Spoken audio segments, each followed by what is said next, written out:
Máme tu malou úpravu testovací žárovky a máme podívat.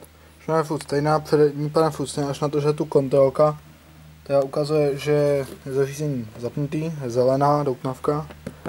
Má takovýhle hezký šachnej bok, předtím byly vidět ty vruty a nebylo tak hezký. A má zadní kryt konečně. Co očouben, což má jedním šoukem.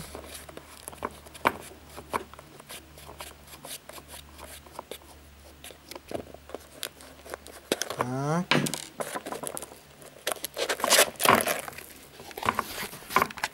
Ještě kus toho černýho. No to je to v podstatě furt stejný. Je zapojená ta kontrolka.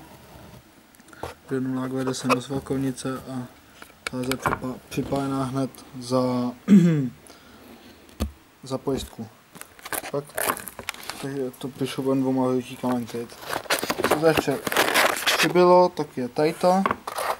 Když to otočíte, tak je to antiskluzový, aby se s tím hejbe. A to je všechno, co přibylo.